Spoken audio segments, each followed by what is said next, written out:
नमस्कार दोस्तों, साथियों एसएससी एमटीएस का पेपर चल रहा है और अभी आपका पेपर 7 अक्टूबर, 8 अक्टूबर, 9 अक्टूबर इसी तरह से लेकर 14 नवंबर तक आपका पेपर है। और जिनका पेपर अभी बाकी है उनके लिए अब तक हुए एसएससी एमटीएस के पेपर के आधार पर मोस्ट एक्सपेक्टेड और इम्पोर्टेंट क्वेश्चंस करवाएंगे आज के इस वीडियो में।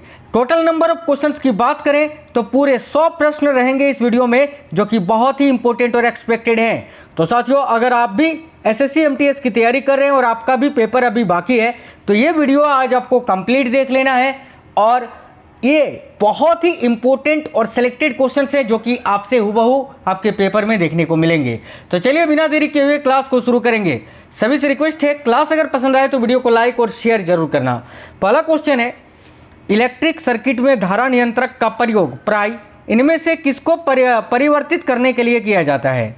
देखिए पहले ही बता देते हैं, एग्जाम टाइम है इसीलिए क्लास बिल्कुल आपको सुपर फास्ट करवाते हैं।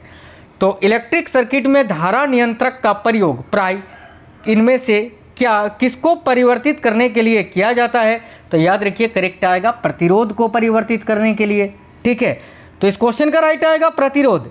इलेक्ट्रिक सर्किट में धारा नियंत्रक का प्रयोग जो है प्राय प्रतिरोध को परिवर्तित करने के लिए किया जाता है, आपको याद रखना है। जब आप अपनी हथेली पर एसीटोन डालते हैं तो और आपकी हथेलियों में ठंडक महसूस होती है। देखो जैसे ही आप अपनी हथेली पर एसीटोन डालते हैं तो आपकी हथेलियों में ठंडक महसूस होती है। दी गई अभिक्रियाओं में से किस एक के कारण होता है? तो देखिए ऐसा जो है वाष्पन के कारण होता है। ऑप्शन नंबर है वाष्पन। देखो आप एसीटिन छोड़ो, जब आप किसी भी परफ्यूम स्प्रे जो आप बॉडी पर लगाते हो ना, कभी उसको हथेली पर स्प्रे करके देखना, आपकी हथेली जो है वो ठंडक हो जाएगी या आपको ठंड महसूस होगा। ये किसके कारण होता है? तो ये वाष्पन के कारण होता है। ठीक है, आगे देखिए, मानव शरीर में रक्त की अपर्याप्त आपूर्ति को क्या कहते हैं? तो भाई मानव शरीर में जब रक्त की अपर्याप्त आपूर्ति होती है तब उस व्यक्ति को एनीमिया नामक बीमारी होता है। तो यहाँ करेक्ट आएगा एनीमिया। मानव शरीर में रक्त की अपर्याप्त आपूर्ति को एनीमिया कहते हैं। अगला है, निम्नलिखित में से बुद्ध के जीवन काल में ही संघ प्रमुख होना चाहता था? यानी इनमें से कौन एक है जो कि गौतम बुद्ध के जीवन काल में ही संघ का प्रमुख होना चाहता था? याद रखिएगा Devadatta. Option number A correct आएगा देवदत्त। अगला है, रामकृष्ण मिशन का मुख्यालय कहाँ स्थित है? वेरी इंपॉर्टेंट क्वेश्चन है, ध्यान से देखिएगा। तो रामकृष्ण मिशन का मुख्यालय जो है वो वेल्लूर में है, यानी करेक्ट आएगा ऑप्शन नंबर ए वेल्लूर। अगला है, एन्नोर बंदरगाह का विकास किस बंदरगाह पर बढ़ते दबाव को कम करने के लिए किया गया है? तो याद रखिएगा राइट है चेन्नई बंदरगाह के दबाव को कम करने के लिए। ऑप्शन नंबर सी करेक्ट आएगा चेन्नई। किसने कुलीन प्रथा यानी कुलीनतावाद का आरंभ किया था? तो कुलीन प्रथा यानी कुलीनतावाद का प्रारंभ किसने किया था?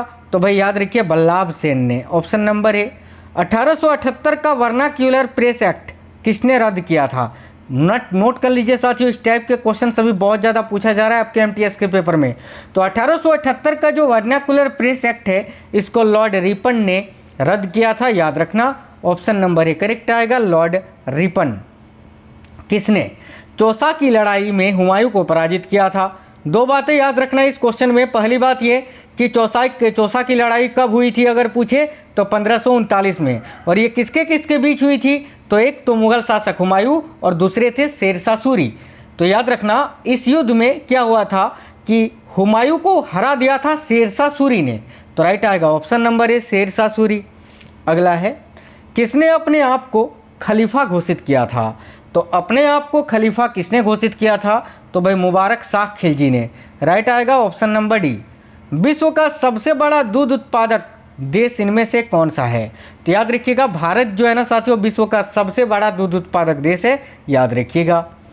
दिल्ली सल्तनत का वह प्रथम सुल्तान कौन था जिसने स्थायी सेना रखी थी? बहुत ज़्यादा बार ये क्वेश्चन एसएससी में रिपीट हुआ है, ध्यान से देखिए। दिल्ली सल्तनत का वह प्रथम सुल्तान कौन था जिसने स्थायी सेना रखी थी? तो Alauddin Khilji. Option number C. Bihar में लोकसभा की सीटों की कुल संख्या कितनी है? तो भाई याद रखिएगा बिहार में जो लोकसभा सीट है उनकी कुल संख्या है 40। ठीक है, राइट आएगा ऑप्शन नंबर ए 40, याद रखना। मतविला प्रहसन नाटक का रचयिता कौन था? तो भाई देखिए मतविला प्रहसन नाटक के रचयिता थे महेंद्र वर्मन प्रथम। करेक्ट आएगा ऑप्शन नंबर ए। मिश्रित अर्थव्यवस्था का अभिप्राय क्या है? तो देखिए मिश्रित अर्थव्यवस्था जो है इसका अभिप्राय है कि सरकारी एवं निजी क्षेत्र का सह अस्तित्व। राइट आएगा ऑप्शन नंबर ए। अगला है, दिल्ली के निम्नलिखित सुल्तानों में से किसने तैमूरी शासक मिर्जा शाहरुख के अधिराज में आना स्वीकार किया था? तो भाई दिल्ली के निम्नलिखित सुल्तानों में से कौन थे, ठीक है, जो कि तैमूरी शासक मिर्जा शाहरुख के अधिराज में आ गए थे? तो देखो करेक्ट आंसर क्या होगा? तो राइट है Khizr Khan Sayyid. Option number C correct है, खिज्र खां सैयद। किस अधिनियम में पहली बार भारत के लिए संघीय संरचना प्रस्तुत की गई थी? तो भाई वह अधिनियम कौन सा था जिसमें पहली बार भारत के लिए संघीय संरचना प्रस्तुत की गई थी? तो याद रखिए 1935 का अधिनियम, भारत सरकार अधिनियम 1935, ठीक है। अनुच्छेद 356 का संबंध किससे है?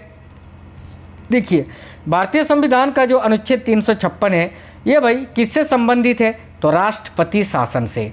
अनुच्छेद 356 के अंतर्गत भारत के राष्ट्रपति शासन लगाते हैं। वित्तीय आपातकाल अनुच्छेद 360 के अंतर्गत लगता है। राष्ट्रीय आपातकाल अनुच्छेद 352 के अंतर्गत लगता है। राष्ट्रपति शासन मैंने बताया आपको 356, और संविधान में संशोधन की प्रक्रिया जो है इसका उल्लेख संविधान के अनुच्छेद 368 में किया गया है, याद रखना। गांधी जी ने दांडी समुद्र तट पर नमक कानून का उल्लंघन किया था कब? तो भाई गांधी जी ने दांडी समुद्र तट पर नमक कानून का उल्लंघन किया था कब? तो देखो यहाँ आपका करेक्ट आंसर होगा 12 मार्च 1930 को, यानी राइट आएगा ऑप्शन नंबर सी। महावीर का जन्म किस क्षत्रिय गोत्र में हुआ था? तो महावीर स्वामी जो कि जैन धर्म के 24वें तीर्थंकर थे, ठीक है, और महावीर का जन्म जो है वो जांत्रिक, याद रखना, जांत्रिक गोत्र में हुआ था। तो ऑप्शन नंबर बी करेक्ट आएगा, जांत्रिक। किस जाट नेता ने बादशाह अकबर के मकबरे, ठीक है, जो कि सिकंदरा में था, को हानि पहुंचाई तथा अकबर की कब्र को खोदकर उसकी हड्डियों को जला दिया था? बहुत ही अंदर का क्वेश्चन है, ध्यान से देखिए। करेक्ट आएगा राजा राम। ऑप्शन नंबर बी यहाँ आपका करेक्ट आएगा। निम्नलिखित में से किसमें हिंद तथा ईरानी वास्तुकला का सर्वप्रथम समन्वय देखने को मिलता है? तो भाई इनमें से वो कौन सा कृति है जिसमें हिंद तथा ईरानी वास्तुकला का समन्वय देखने को मिलता है? तो देखो करेक्ट आंसर हो जाएगा option number D, Sher Shah के मकबरे में, यानी शेर शाह सूरी के मकबरे में। भारत के किस नगर में 2 रेलवे जोन का मुख्यालय है? तो राइट आएगा मुंबई में। जैसे कि मुंबई में जो है ना साथियों वेस्टर्न रेलवे और सेंट्रल रेलवे दोनों रेलवे जोन का मुख्यालय है, याद रखना। चलिए अगला क्वेश्चन है, भारत की कुल जनसंख्या में अनुसूचित जनजाति आबादी का योगदान कितना है, यानी एसटी जो होते हैं, ठीक है। तो भाई देखिएगा सिल्वर ट्राइब जो है अनुसूचित जनजाति, इनकी आबादियों का योगदान कितना है? तो याद रखिए करेक्ट आएगा 8.6%। ऑप्शन नंबर सी करेक्ट आएगा साथियों, 8.6% याद रखना है। आगे देखिए किस हिमालय चोटी को सागर माथा कहते हैं? तो सागर माथा भाई नेपाल में कहा जाता है माउंट एवरेस्ट को। ऑप्शन नंबर सी याद रखना। नीलगिरी पहाड़ियों में पेड़ की सामान्य जाति कौन सी है? तो देखिए नीलगिरी की पहाड़ियों में जो पेड़ की सामान्य जाति है वो कौन सी है? तो याद रखिए सागौन। मैंने इस वीडियो में हिस्ट्री, ज्योग्राफी, इकोनॉमिक्स, पॉलिटी सब कुछ ऐड किया है आपके लिए। जो पूछा जा रहा है, भारतवर्ष में चावल की खेती उन क्षेत्रों में होती है जहां वार्षिक वर्षा कितनी होती है? तो देखिए भारतवर्ष में चावल की खेती उन क्षेत्रों में होती है जहां वार्षिक वर्षा 100 सेंटीमीटर से अधिक होती है। ककोलत जलप्रपात बिहार के किस जिले में स्थित है? तो भाई देखिएगा ककोलत जलप्रपात जो है ये बिहार के नवादा जिले में स्थित है। ऑप्शन नंबर ए राइट होगा, नवादा। भारत में सबसे लंबी सिंचाई नहर कौन सी है? तो देखिएगा भारत में सबसे लंबी सिंचाई नहर है इंदिरा गांधी नहर, राइट आएगा ऑप्शन नंबर सी। भारत की तटरेखा की लंबाई कितनी है? तो देखिए भारत की जो तटरेखा है उसकी लंबाई है 6100 किलोमीटर, याद रखिएगा ऑप्शन नंबर ए। अगला क्वेश्चन है, भारत का दक्षिणतम इंदिरा पॉइंट निम्नलिखित में से कहां पर स्थित है? भारत का सबसे दक्षिणतम स्थान है ये इंदिरा पॉइंट, जो कि कहां पर स्थित है? तो देखिए करेक्ट आंसर होगा अंडमान निकोबार द्वीप समूह में। Option number D. निम्नलिखित में से भारत में तलछट को परिवाहित करने वाली प्रमुख नदी कौन सी है? तो भाई भारत में तलछट को परिवाहित करने वाली जो प्रमुख नदी है वो है ब्रह्मपुत्र नदी, जो कि साथियों भारत की सबसे चौड़ी नदी भी है, याद रखना। लक्षद्वीप समूह स्थित है कहाँ? तो देखिए लक्षद्वीप समूह जो है ये अरब सागर में स्थित है। ऑप्शन नंबर बी करेक्ट आएगा, अरब सागर। जिस बिंदु पर सभी किरणें मिलती हैं उसको क्या कहते हैं? याद रखना, जिस बिंदु पर सभी किरणें मिलती हैं उस बिंदु को क्या कहते हैं? तो भाई फॉक्स बोलते हैं। Option number C fox.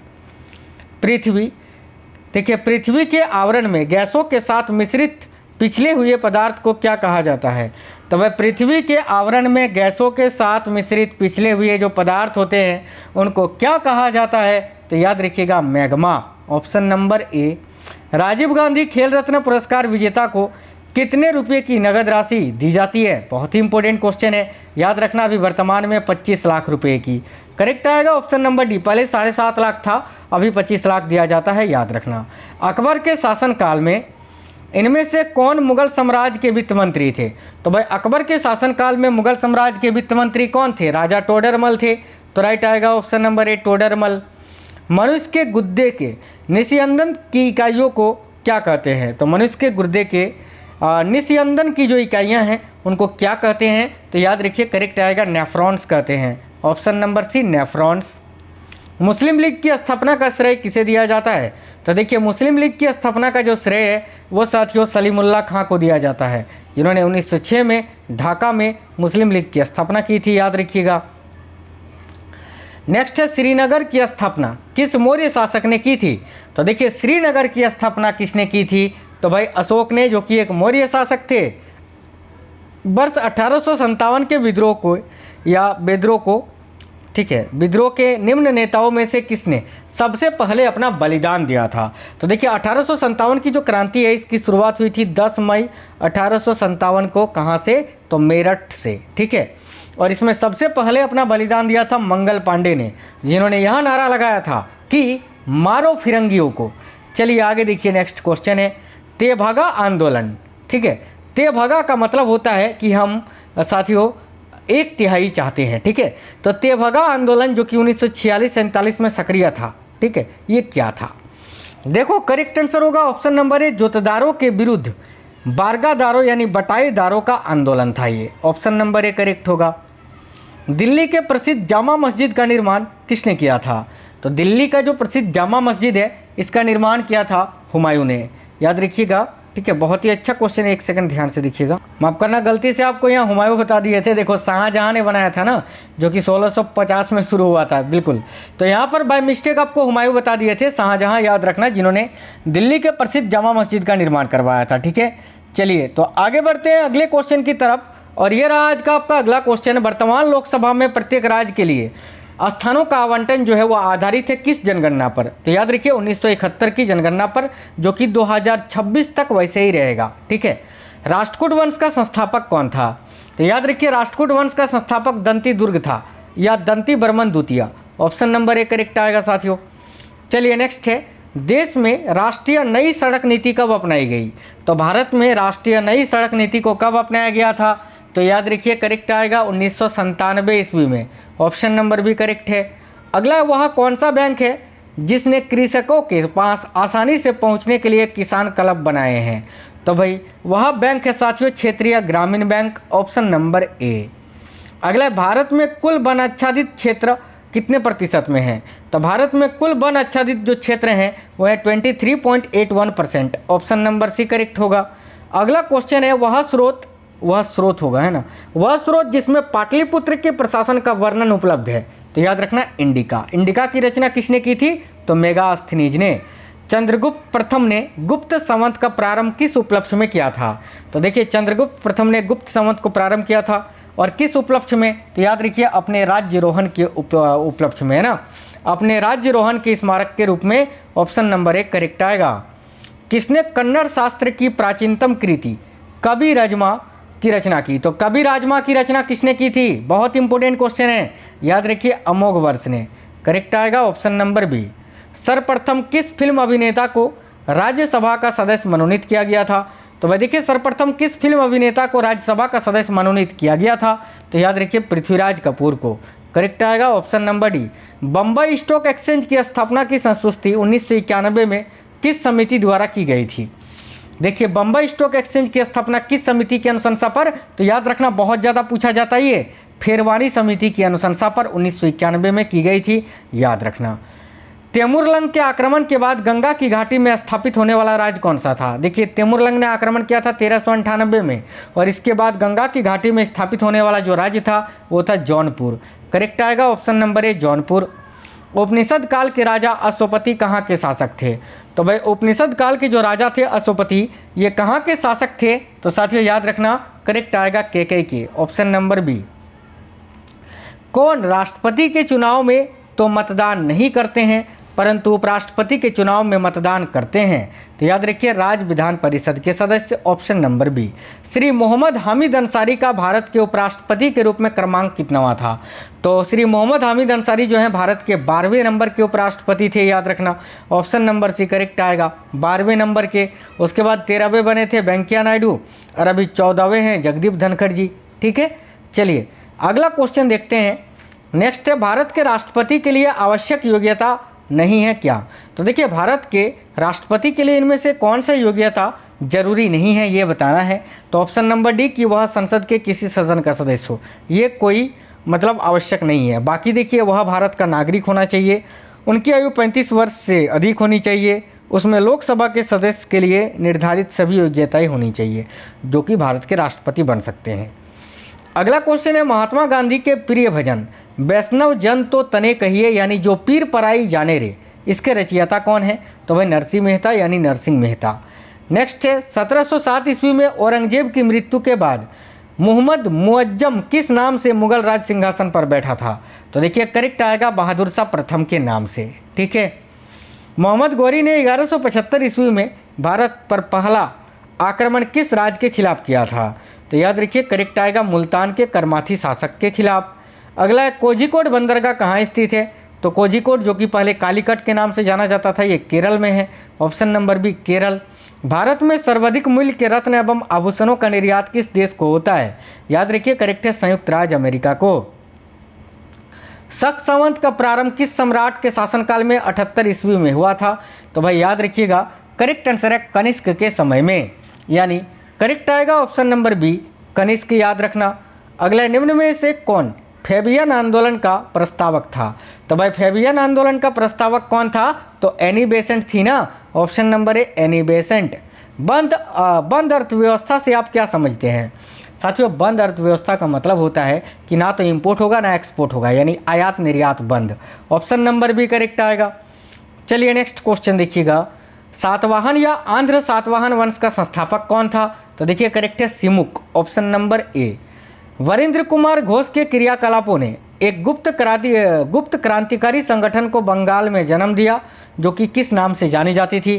तो देखिए करेक्ट आंसर होगा साथियों अनुशीलन समिति, ऑप्शन नंबर ए। अगला है, किस देश में दोहरी नागरिकता का सिद्धांत स्वीकार किया गया है? तो भाई राइट है संयुक्त राज्य अमेरिका में, ऑप्शन नंबर डी। अगला है, पांड्य साम्राज्य की राजधानी कहाँ थी? तो पांड्य साम्राज्य की जो राजधानी थी वो कहाँ हुआ करती थी? तो देखो करेक्ट है मदुरई में, मुदेर, ऑप्शन नंबर बी। होयसल की राजधानी का क्या नाम है? तो होयसल साम्राज्य या वंश की राजधानी जो थी वो कहाँ थी? तो द्वार समुद्र में, राइट आएगा ऑप्शन नंबर सी द्वार समुद्र। भारत के संविधान की 22 भाषाओं को राजभाषा का दर्जा प्रदान किया गया है, इन राजभाषाओं का उल्लेख किस अनुसूची में है? तो भाई याद रखिए करेक्ट है 8वीं अनुसूची में, जिसमें कुल 22 भाषाओं को रखा गया है। अगला, निम्न में से किसने मुगल काल में ऐतिहासिक विवरण लिखा था? तो इनमें से किसने मुगल काल में ऐतिहासिक विवरण लिखा है? तो देखिए करेक्ट आएगा गुलबदन बेगम ने, जिन्होंने हुमायूं नामा की रचना की थी। अगला है, वर्तमान में लोकसभा सदस्यों की प्रभावी संख्या कितनी है? तो राइट आएगा 545 नहीं, अभी अगर पूछे तो याद रखना वर्तमान में जो है वो 543 है और अधिकतम संख्या 552 है लोकसभा की। ठीक है, चलिए भारतीय पुनर्जागरण आंदोलन के पिता कौन थे? तो साथियों देखिए करेक्ट आएगा राजा राम मोहन राय, जिन्होंने ब्रह्म समाज की स्थापना की थी। अगला, हड़प्पा में एक उन्नत जल प्रबंधन प्रणाली का पता चलता है कहाँ? तो भाई हड़प्पा में एक उन्नत जल प्रबंधन प्रणाली का पता कहाँ पर चलता है? तो देखिए करेक्ट आएगा धोलावीरा में। आगे देखिए, महाजनपद काल में श्रेणियों के संचालक को क्या कहा जाता था? तो भाई महाजनपद काल में श्रेणियों के जो संचालक होते थे उनको श्रेष्ठीन कहा जाता था, याद रखिए। भारत में आर्थिक नियोजन कब प्रारंभ हुआ था? तो देखिए भारत में आर्थिक नियोजन की शुरुआत 1 अप्रैल 1951 को हुई थी, ऑप्शन नंबर सी करेक्ट आएगा 1 अप्रैल 1951। मक्के की खेती की जाती है किस मौसम में? तब याद रखना मक्के की जो खेती है वो हमेशा किस मौसम में की जाती है? तो करेक्ट आएगा खरीफ के मौसम में, ऑप्शन नंबर ए, क्योंकि मक्का खरीफ फसल है। हंगरी सहायक नदी है किसकी? तो हंगरी जो है ना, याद रखिए तुंगभद्रा नदी की एक सहायक नदी है, ऑप्शन नंबर डी करेक्ट है। जनसंख्या घनत्व का अर्थ क्या होता है? तो जनसंख्या घनत्व का अर्थ है कि प्रति वर्ग किलोमीटर में रहने वाले व्यक्तियों की संख्या, ऑप्शन नंबर सी। अगला क्वेश्चन है, कोलार स्वर्ण खदान निम्न में से किस राज्य में स्थित है? तो देखो कोलार स्वर्ण खदान जो है वो भाई किस राज्य में स्थित है? तो करेक्ट आएगा ऑप्शन नंबर 1 कर्नाटक में, याद रखना। अगला, भारत की मुख्य भूमि को रामेश्वरम द्वीप से कौन अलग करता है? तो याद रखिए करेक्ट आंसर होगा Pamban channel, option number B. Konkan rail मार्ग निम्नांकित में से किस पर्वत श्रृंखला से होकर गुजरता है? तो करेक्ट आएगा पश्चिमी घाट से होते हुए। अगला क्वेश्चन है, उत्तराखंड का सबसे ऊंचा पर्वत शिखर कौन सा है? तो देखो उत्तराखंड राज्य का जो सबसे ऊंचा पर्वत शिखर है वह है नंदा देवी की चोटी। अगला, सियाचिन ग्लेशियर भारत के किस राज्य में है? तो भाई सियाचिन ग्लेशियर जो है साथियों, याद रखना ये जम्मू कश्मीर में स्थित है, करेक्ट आएगा ऑप्शन नंबर सी। फूलों की घाटी स्थित है कहाँ? तो देखिए फूलों की जो घाटी है ये चमोली में है, उत्तराखंड में, राइट आएगा ऑप्शन नंबर सी। अंग्रेजों द्वारा रैयतवाड़ी बंदोबस्त लागू किया गया था कहाँ पर? तो अंग्रेजों के द्वारा रैयतवाड़ी बंदोबस्त को कहाँ लागू किया गया था? तो भाई याद रखिए करेक्ट है मद्रास प्रेसिडेंसी एवं बम्बई प्रेसिडेंसी दोनों में। अगला है, सुगोली की संधि किनके बीच संपन्न हुई थी?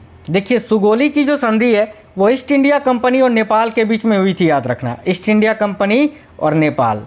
निम्नलिखित में से किस मौर्य राजा ने दक्कन की विजय प्राप्त की थी? तो भाई दक्कन की विजय किसने प्राप्त की थी? तो याद रखिएगा चंद्रगुप्त ने, ऑप्शन नंबर बी करेक्ट आएगा, चंद्रगुप्त मौर्य ने।